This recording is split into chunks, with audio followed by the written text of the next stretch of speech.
In the history of the world, there are some insane stories about kings, battles, and empires, but this story is completely different.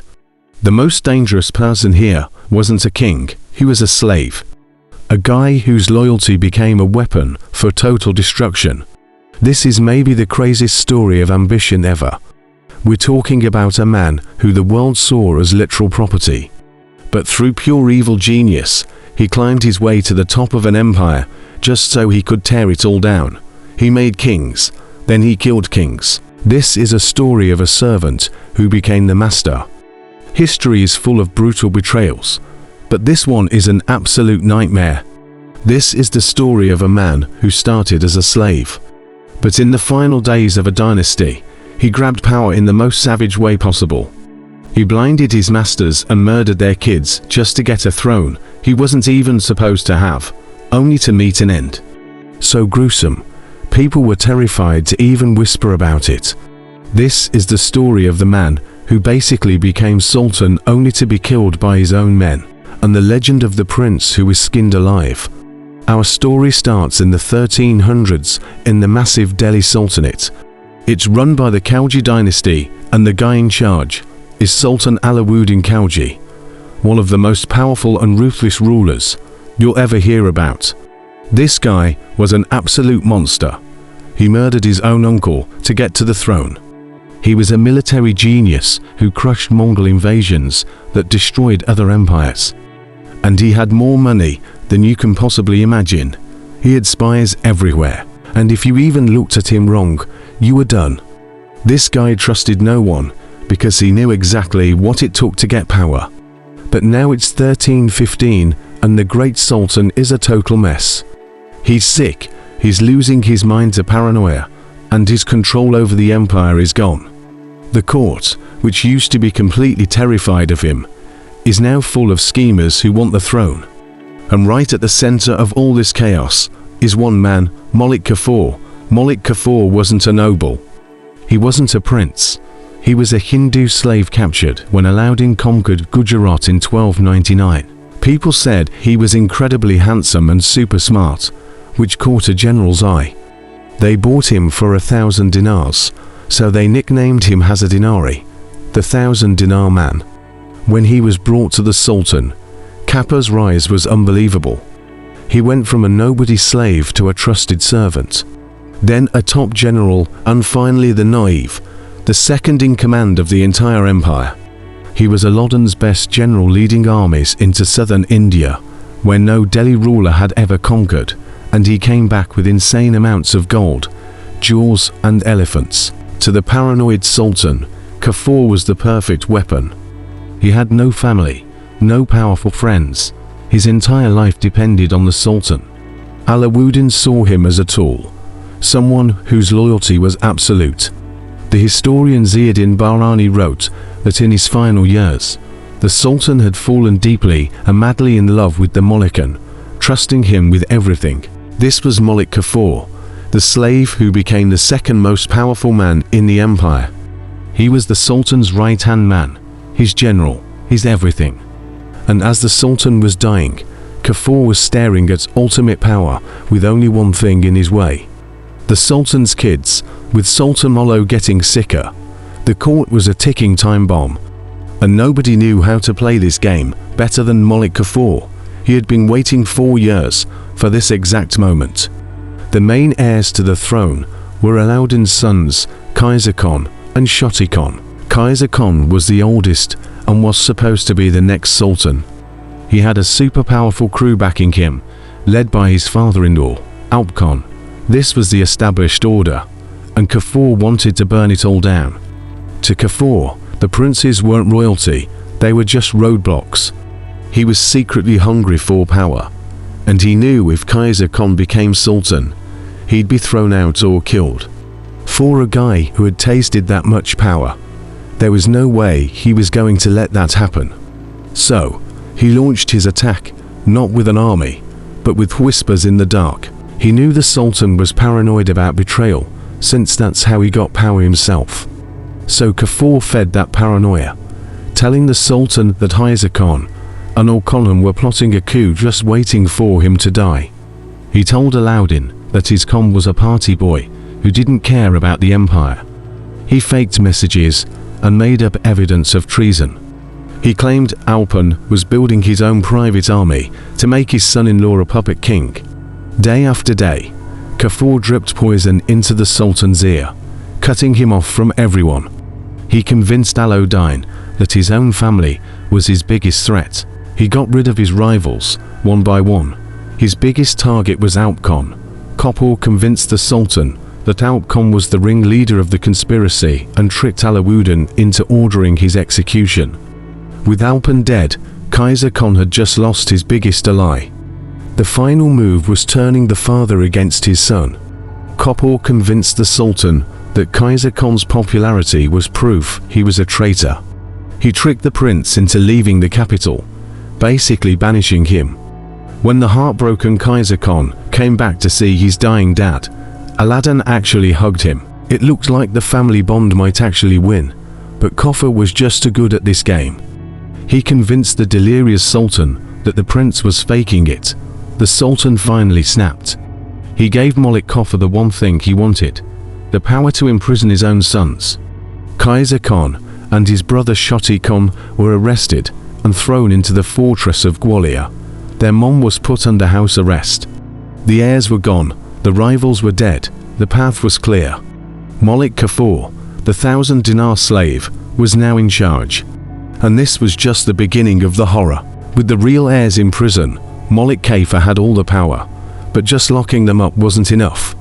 In the 14th century, a living prince, even in jail, could inspire a rebellion. To secure his power forever, Kafur did something unbelievably cruel. He ordered them to be blinded. In a cold cell in Gwalior, Prince Kaiser Khan, the man born to be emperor, was held down while a hot metal rod was shoved into his eyes. This was a message: a blind man could never be sultan. It was a public execution of his royal status. His brother, Shoti Khan, got the exact same treatment. The news that his sons had been blinded was the final shock for the dying Sultan Alauddin. Whether it was from grief or, as some people whisper, a final dose of poison from Kafur, Sultan Alauddin Khalji died on January 4, 1316. The mighty tyrant was dead. Kafur did not waste a single second. The very next day, he presented a fakewal from the Sultan. It disinherited the blinded Kaiser Khan and named Alauddin's youngest son, a 5-year-old kid named Shihabwin, as the new Sultan. A child was the perfect puppet. Kafur put him on the throne, made himself regent, and became the de facto Sultan of Delhi. To make it even crazier, he forced Alauddin's widow, the new kid Sultan's mom, to marry him. He was now the stepfather of the king he controlled. This was the ultimate power grab. The slave was now running the entire empire. Everyone in the court was terrified. Every morning he'd hold a fake ceremony with the child sultan to look official, then send the kid away and rule like a dictator. But Kafur knew he was on thin ice. The nobles hated him. He had no real claim to the throne, so he turned his attention to the last threat. Allah's teenage son, Mubarak Khan. Kafur had Mubarak Khan arrested and gave the order. He was to be blinded, too. The assassins were on their way. The Khalji dynasty was about to be wiped out by the very man their father trusted most. This was Malik Kafur's ultimate betrayal. He didn't just steal the throne, he brutally destroyed the family he was supposed to protect. For 35 days, Malik Kafur ruled the Delhi Sultanate. It was a short reign, but it was 35 days of absolute terror. With his puppet king on the throne, Kafur started a bloody purge. Anyone even suspected of being loyal to the old dynasty, nobles, guards, officers, was arrested, had their stuff taken, or was just executed. Delhi was filled with fear. Nobody was safe. Kafur trusted no one and was trying to build a new empire based on pure terror. And in this insane environment, a dark legend started. The history books say the princes were blinded and imprisoned. But the stories on the street were way more gruesome. The most horrific one was about the oldest prince, Kaiser Khan. The legend says that after being blinded on Kafur's orders, the The prince was flayed, skinned alive. Now, did this actually happen? Probably not. There's no real proof in the history books. It's almost certainly a legend born out of how terrified people were. But the point of this story isn't about whether it's true. It's about what it says about Malik Kafur. People believed he was capable of something this horrible. His cruelty was so extreme that the most nightmarish thing imagined seemed like something he would totally do. The legend of the skinned prince became the ultimate symbol of his tyranny. It turned him from a power-hungry politician into a literal monster. This legend also clears up our title. While it was Malik Kafur, the fake sultan who was killed by his own men, it was his victim, Prince Kaiser Khan, who was rumored to have been skinned alive. The fact that their fates got mixed up just shows you how chaotic and brutal this time was.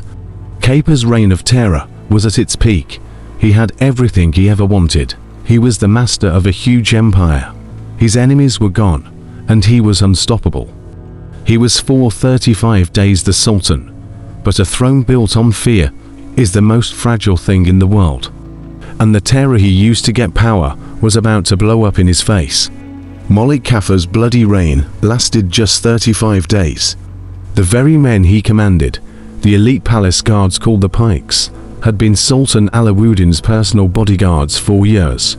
They were loyal to their dead master and watched in horror as Kafur destroyed his family. They saw him blind the princes and terrorize the court, and knew they were probably next. The breaking point was when Kafur sent these guards to blind the last prince, Mubarak Khan. The story goes that the prince made one last desperate move. He reminded the guards of their loyalty to his father and warned them that a slave who betrays his master will definitely betray his servants. Then he threw them his jeweled necklace, a bribe to save his life and pay for revenge. Whether it was the bribe or loyalty, the Pikes made their move. That night in February 1316, the guards stormed Malik Kafur's bedroom. One of the guards, who was allowed to have a weapon in the palace, struck the first blow. His friends rushed in and beheaded the man who had been the most feared person in the empire. The de facto sultan was killed by his own men. The 1,000-dinar slave, the genius general, the ultimate betrayer, was dead on the floor. It was a brutal end to a brutal reign. The assassins immediately freed Mubarak Khan. First, he was made regent for his child brother, but a few months later, he did exactly what Kafur would have done.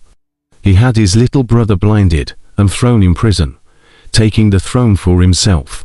And in the most insane twist, when the guards who saved him came asking for rewards, the new Sultan Mubarak Shah had them all executed. In this world, being loyal could get you killed. Malik Kafur's legacy is insane. He's not remembered as a sultan. He's a warning about ambition. His betrayal didn't just get him killed. It destroyed the entire Khalji dynasty. Alauddin's massive empire fell into chaos. Mubarak Shah's reign was a disaster, and he was also murdered 4 years later by his own favorite, just like his father was betrayed by Kafur. Soon after, the dynasty was completely gone. Malik Kafur, the slave, who rose higher than anyone, ended up destroying his master's entire legacy.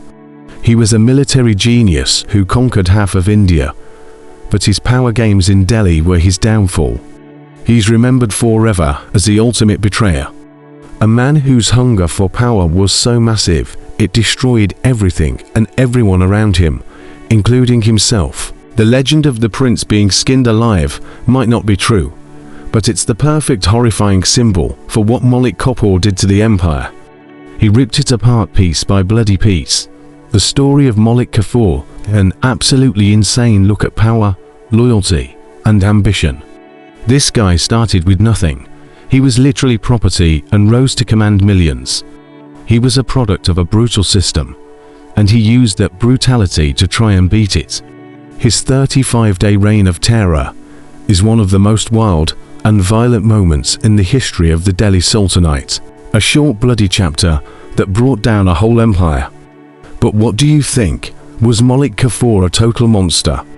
Or was he just a creation of the crazy, paranoid world he lived in? Was it pure ambition? Or was he getting revenge on the system that enslaved him? Let us know what you think in the comments below. And if you thought this story was as crazy as we did, smash that like button and subscribe for more hidden histories. Thanks for watching.